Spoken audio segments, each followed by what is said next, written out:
I had little social or romantic experience when I entered into an arranged marriage. The man I married was the son of a small to medium-sized company's president. My family also owned a small business with a few dozen employees.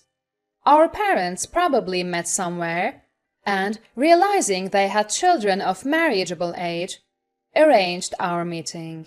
I lost my mom when I was young, and my dad raised me alone. Being an only daughter, he was concerned about my future and somewhat forcefully arranged the marriage. As for me, I was shy and not very good at making friends. After graduating high school, I started working at my dad's company. I had no part-time job experience and never went out at night. I wasn't interested in romance, so the idea of an arranged marriage actually suited me. I had a crush during my school days, but never dated anyone. The only men I interacted with were my dad and the male employees in their 40s at our company. Having almost no experience in love, I thought I couldn't possibly get married.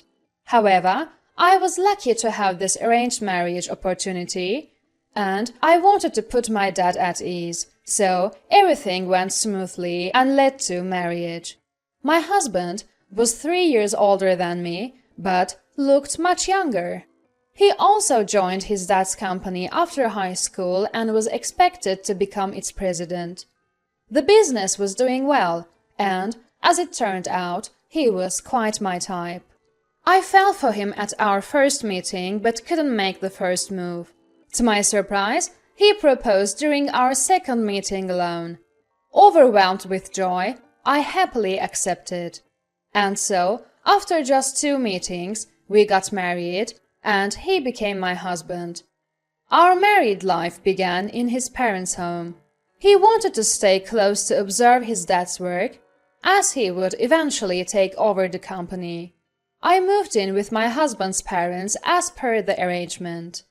My in-laws were delighted that I could live with them, which I knew would reassure my dad.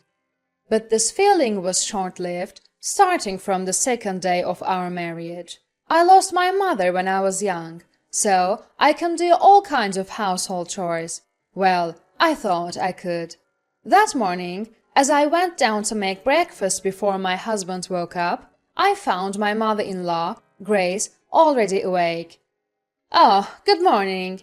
You're late. Have you cleaned the entranceway yet?" I was surprised. It was only 6 a.m. "I'm sorry, I'll quickly clean the entranceway," I said, rushing to sweep the front door area. So, cleaning the entrance is a morning routine in my husband's house. I resolved to wake up earlier from the next day. Then, I prepared breakfast for 4, but my husband didn't come down for until 7 a.m. Instead of eating right away, he lay on the sofa watching TV. "You should first serve coffee and the newspaper when your husband wakes up," Grace said, while eating her breakfast, startling me. "I apologize," I responded, handing my husband his coffee and the newspaper. He didn't even look at me, just drank his coffee and read the paper. I really need to learn more. I reflected on my lack of experience and tried harder from the next day. Initially, I attributed Grace's constant nagging to my inexperience and followed her instructions. Eventually, when our daughter was born, I had to juggle childcare with everything else. Grace never interfered in household or childcare matters, continuing her relentless criticisms. I kept telling myself it was due to my immaturity. One day, unable to bear Grace's constant complaints, I appealed to my husband. "Grace criticizes me every day. I can't stand it," I said in tears. However, my husband dismissed it. "It's your fault," he said indifferently. Feeling like I was about to break, I said, "I know I have my faults, but Grace goes too far. She uses me as her outlet for stress. I want you to talk to her." I was on the brink of breaking down, mentally and physically. But my husband's response was shocking. "I married you despite your immaturity. Mom is trying to make you a proper adult. Can't you see that?" he retorted angrily. "Even so, Grace's behavior is excessive," I argued. Suddenly, he became calm and said, "If you speak ill of Mom, let's get a divorce. Go back to your parents' house." He left the room. I couldn't comprehend his words at first. But as I calmed down, the reality of his words and the thought of divorce crossed my mind. Anticipating Grace's intervention, I decided to return to my parents' house for the time being. The next day at my parents' house, I received divorce papers from my husband. I resolved to go through with the divorce. However, my dad opposed it. He must have been upset about his only daughter getting divorced so soon. I explained the situation earnestly, but he only advised me to endure. Now that I think about it, Dad was always lenient with his mother, but strict with Mom. Perhaps he was also concerned about appearances when his daughter returned home after a divorce.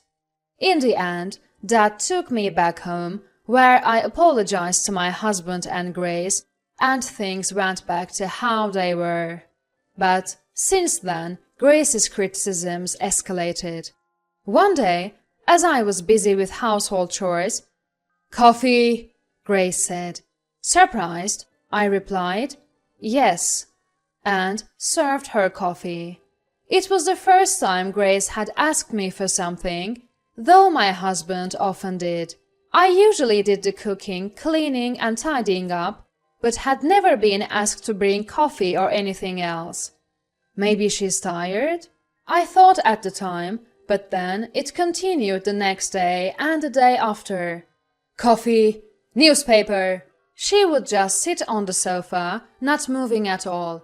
I started wishing she would do these things herself, but then, during a meal, "Oh, today's seasoning is too strong. Are you trying to make us sick?" she said. I replied, "I'm sorry, I'll remake it." But she said, "No, it's okay. It would probably be the same anyway," eating her meal while clearly complaining. I had been criticized for my seasoning before, but this time she added spiteful comments. I was a bit angry but could only apologize. "I'm terribly sorry. I'll be more careful in the future."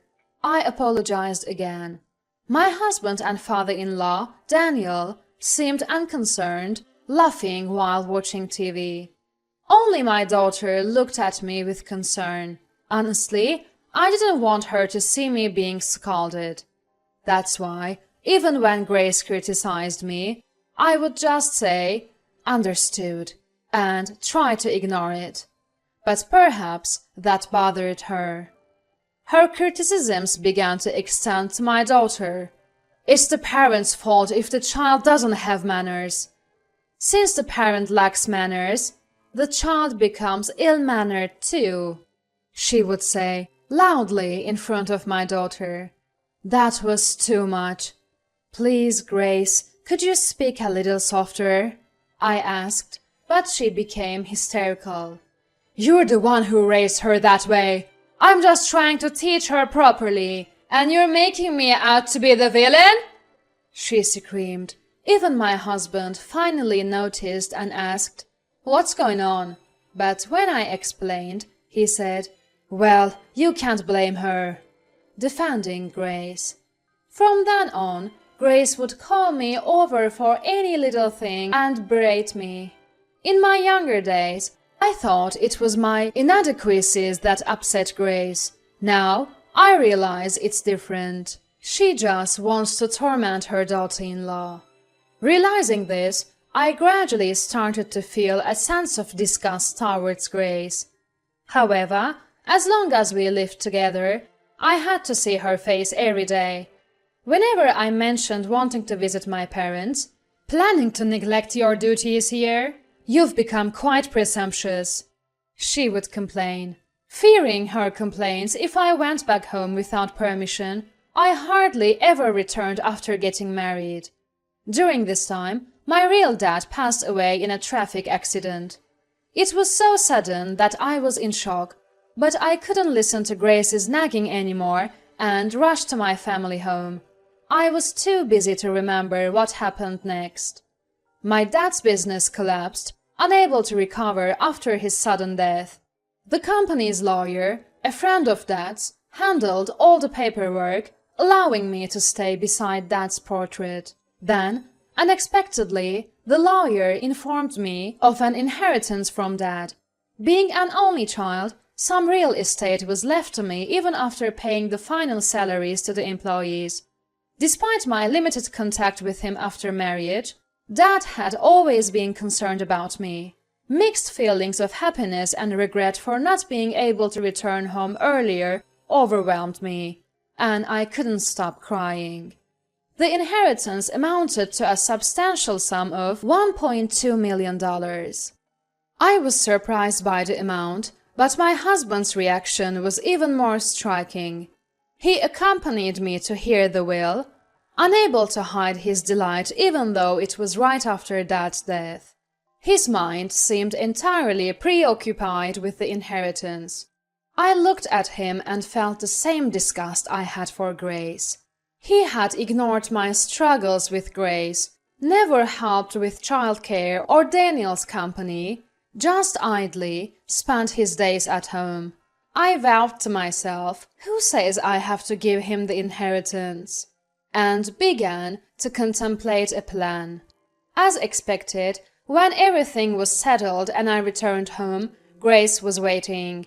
Instead of her usual complaints, "You must be exhausted, take some rest," and she spoke to me in a way she never had before.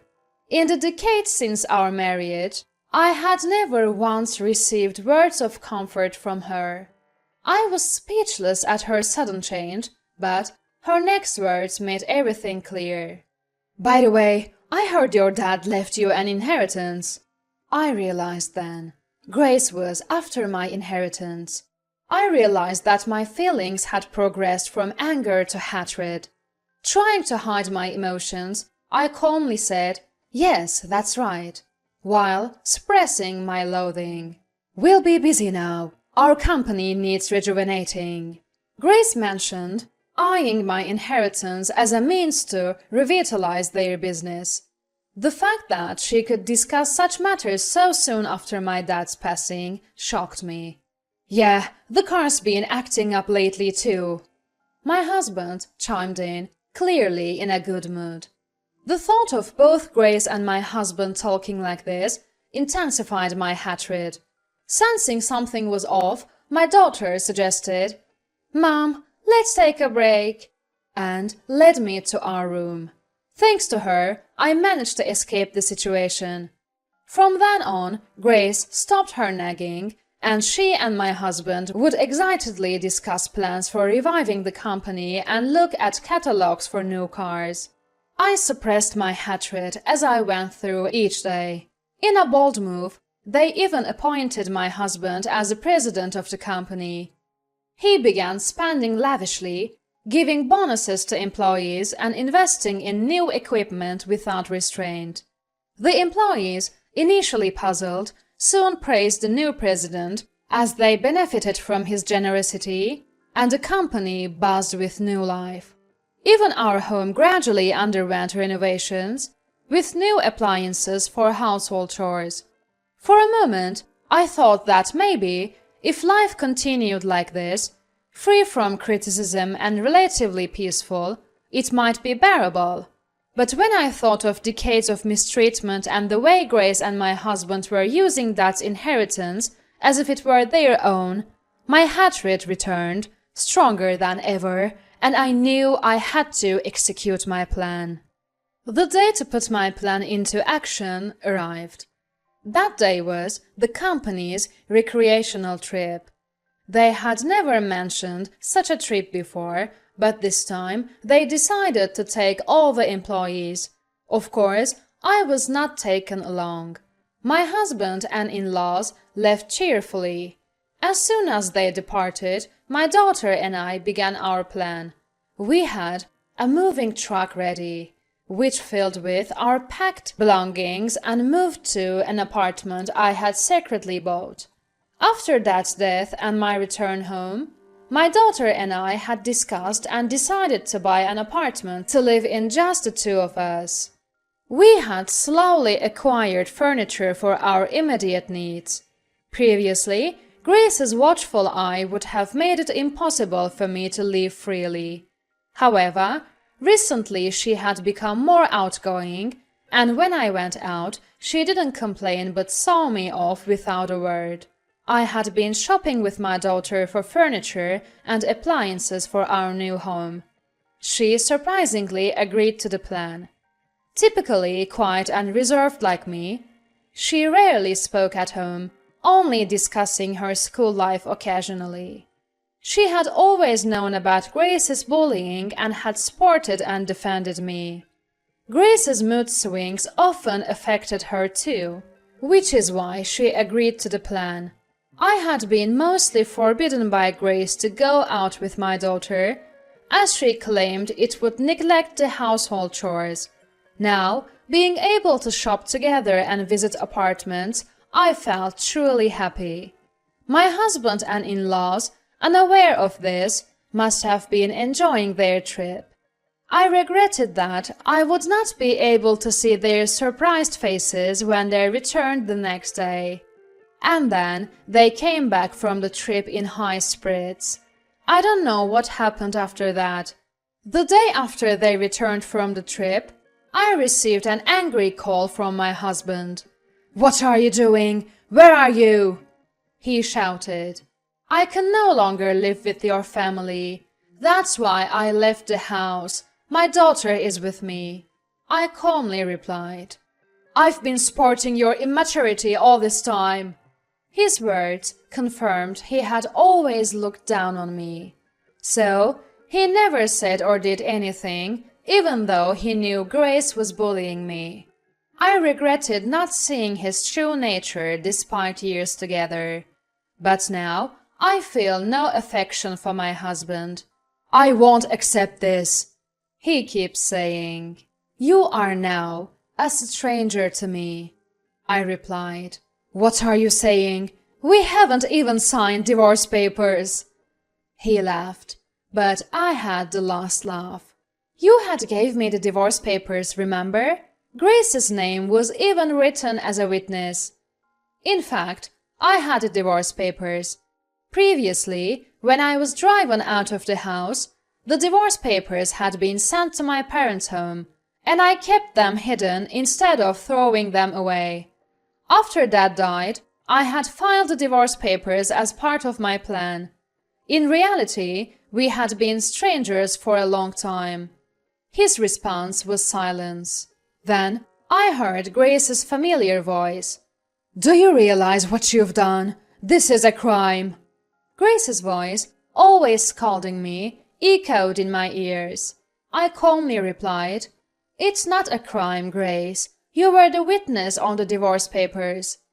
"That's a story from the past. To bring that up now!"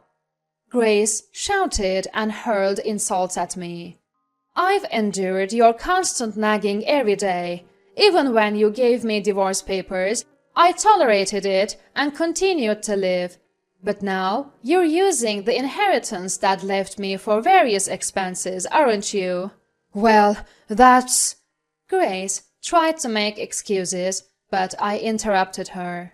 "I'm done with that kind of life. Fortunately, there were the divorce papers. Since they were never filed, I went ahead and submitted them. Is that a crime?" Grace was speechless. I concluded, "Thank you for everything. I'll be living with my daughter now. Take care of yourself," and hung up. That marked the end of a long period of revenge. As I expected, my ex-husband and former in-laws faced consequences. The money spent on reviving the company, buying new cars, and living lavishly turned into debt, and eventually the company collapsed. They apparently couldn't repay the money and even had to sell the family home. My ex-husband, unable to find stable work, resorted to part-time jobs. Grace turned to alcohol and was eventually hospitalized with suspected dementia. As for me, even though I have the inheritance Dad left, I didn't want to take it easy and instead gained experience working part-time. Having married through an arranged marriage and living without any knowledge of society, it was tough at first, but now I enjoy the satisfaction of earning my own money and my days are fulfilling. My daughter secured a job and is busy working. Having married through an arranged marriage and endured many hardships, I want her to experience life, find good opportunities, and choose a partner that suits her. I'm now living life for myself, enjoying it in a way I never did before.